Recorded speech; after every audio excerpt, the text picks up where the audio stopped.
Operation Antim Prahar తర్వాత ఇటీవల ఏ జిల్లా నక్సల్ రహిత జిల్లాగా ప్రకటించబడింది? గడ్చిరోలి, మహారాష్ట్ర. ఆపరేషన్ అంతిమ్ ప్రహార్ ముగింపుతో మహారాష్ట్రలోని గడ్చిరోలి జిల్లాను నక్సల్ రహిత జిల్లాగా ప్రకటించారు. గడ్చిరోలి పోలీసులు మరియు central reserve police force CRPF నేతృత్వంలో అత్యంత విజయవంతంగా జరిగిన ఈ సంయుక్త ఆపరేషన్ ఫలితంగా 8 మంది క్రియాశీల మావోయిస్టులను అరెస్ట్ చేయగా మరో 5గురు లొంగిపోయారు. దక్షిణ మధ్య రైల్వే అనగా సౌత్ సెంట్రల్ రైల్వే జోన్ను 6 డివిజన్ల నుంచి ఎన్ని డివిజన్లకు పునర్వ్యవస్థీకరిస్తున్నారు? 3 డివిజన్ల వరకు. విశాఖపట్నాన్ని ప్రధాన కేంద్రంగా చేసుకుని కొత్త దక్షిణ తీర రైల్వే జోన్ ఏర్పడటంతో జూన్ 1 నుంచి దక్షిణ మధ్య రైల్వేలో ప్రస్తుతం ఉన్న 6 డివిజన్లకు బదులుగా కేవలం 3 డివిజన్లు మాత్రమే మిగిలి ఉంటాయి. విజయవాడ, గుంటూరు, గుంతకల్ డివిజన్లను కొత్త దక్షిణ తీర రైల్వే జోన్కు బదిలీ చేసిన నేపథ్యంలో దక్షిణ మధ్య రైల్వే జోన్ను 6 డివిజన్ల నుంచి 3 డివిజన్లకు పునర్వ్యవస్థీకరిస్తున్నారు. ఈ పునర్వ్యవస్థీకరించబడిన ఈ ఎస్సీఆర్లో సికింద్రాబాదు, హైదరాబాదు మరియు నాందేడ్ డివిజన్లు మాత్రమే ఉంటాయి. తాజా నివేదిక ప్రకారం బెల్లం అత్యధికంగా ఉత్పత్తి చేసే రాష్ట్రం ఏది? ఉత్తరప్రదేశ్.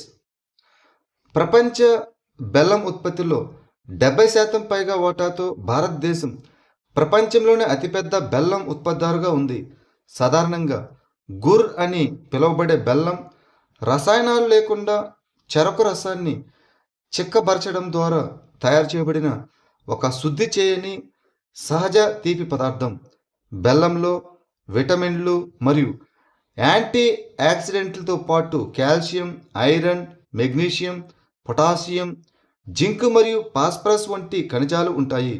భారతదేశంలో ఉత్తరప్రదేశ్ అతిపెద్ద ఉత్పత్తిదారుగా ఉండగా దాని తర్వాత మహారాష్ట్ర మరియు కర్ణాటక రాష్ట్రాలు ఉన్నాయి.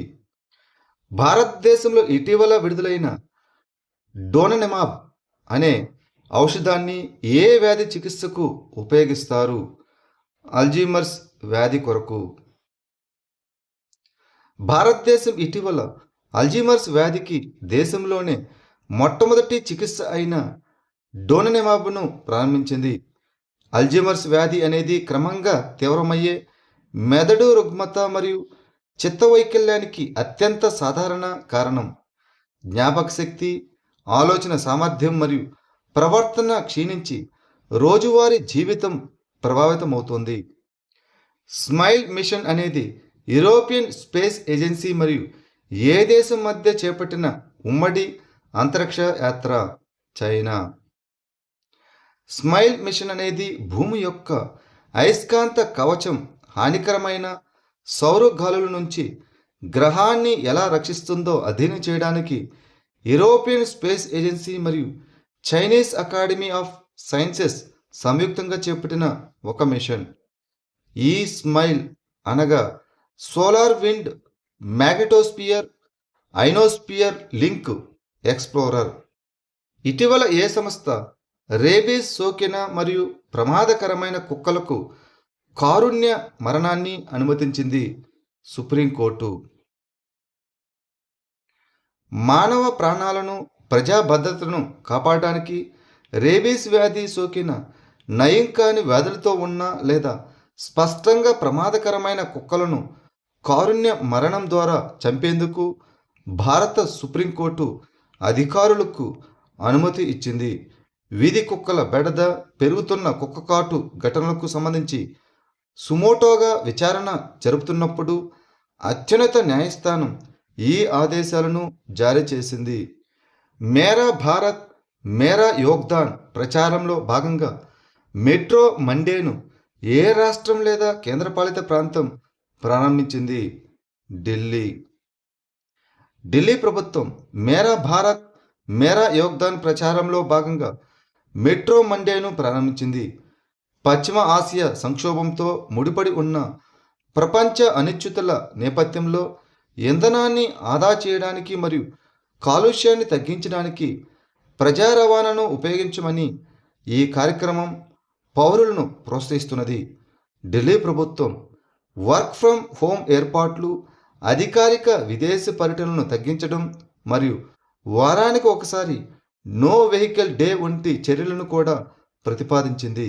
గిరిజన సంక్షేమం కోసం జన్ భాగీదారీ సబ్సే డోర్ సబ్సే పెహలే ప్రచారాన్ని ప్రారంభించిన రాష్ట్రం ఏది? ఛత్తీస్గఢ్. మారుమూల గిరిజన గ్రామాలకు సంక్షేమ పథకాలు చేరేలా చూసేందుకు ఛత్తీస్గఢ్ జన్ భాగీదారీ సబ్సే డూర్ సబ్సే పెహలే అనే ప్రచారాన్ని ప్రారంభించింది. ఈ ప్రచారాన్ని రాష్ట్రంలోని 8,000కు పైగా గ్రామాల్లో గిరిజన అభివృద్ధి శాఖ అమలు చేస్తుంది. ఇది ప్రధానమంత్రి జన్ జాతీయ ఆదివాసీ న్యాయ మహా అభియాన్ మరియు ధర్తీ ఆబా జనజాతీయ గ్రామ్ ఉత్కర్ష అభియాన్ పరిధిలోని గ్రామాలను కవర్ చేస్తుంది. ఈ కార్యక్రమం అర్హులైన లబ్ధిదారులకు ఆరోగ్యం, విద్య, పోషణ, తాగునీరు మరియు సమాజ భద్రతకు సంబంధించిన ప్రయోజనాలను అందిస్తుంది. జాతీయ వన్ హెల్త్ మిషన్కు నోడల్ ఏజెన్సీగా ఏ సంస్థ ఉంది? Indian council of medical research ICMR.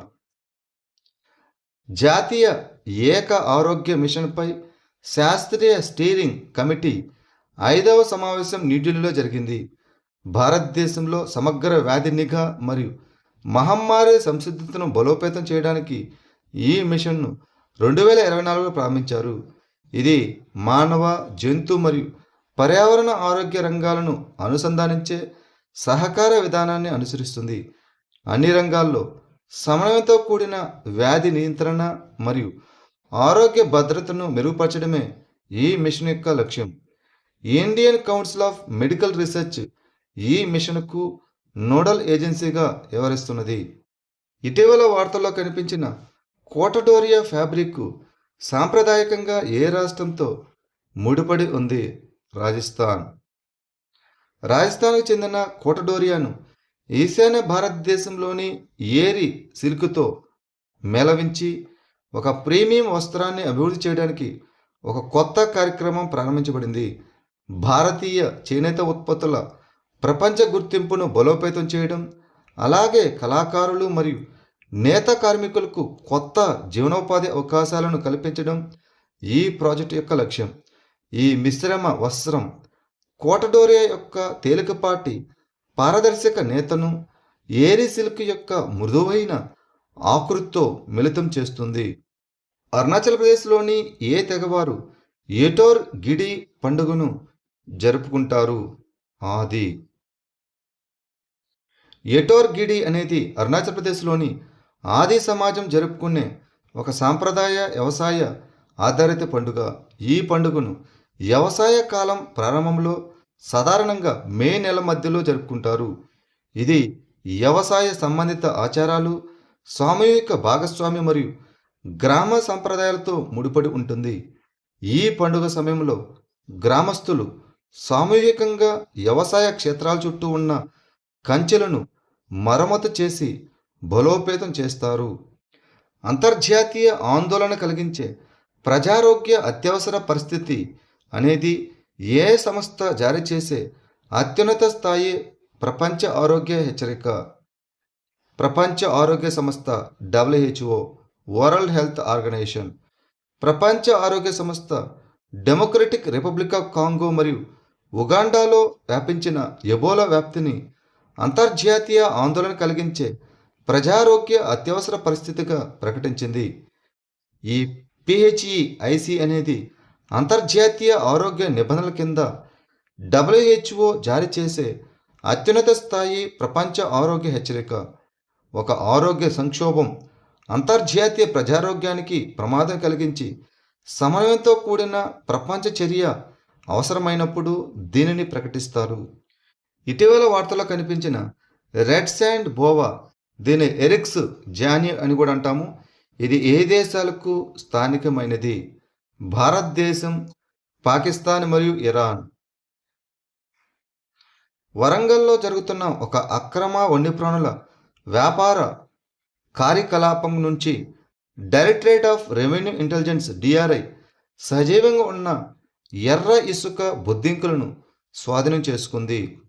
శాస్త్రీయంగా ఎరిక్స్ జోనీ అని పిలువబడే ఈ ఎర్ర ఇసుక బొద్దింక భారత ఉపఖండంలోని పొడి ప్రాంతాల్లో కనిపించే విషరహిత పాము. ఈ జాతి పాములు భారతదేశం, పాకిస్తాన్ మరియు ఇరాన్కు మాత్రమే పరిమితమైనవి. International union for conservation of nature అనగా ఐయుసిఎన్ ప్రకారం దీనిని అంతరించిపోయే ప్రమాదం అంచున ఉన్న జాతిగా వర్గీకరించారు. బర్దా వన్యప్రాణుల అభయారణ్యం ఏ రాష్ట్రంలో ఉంది?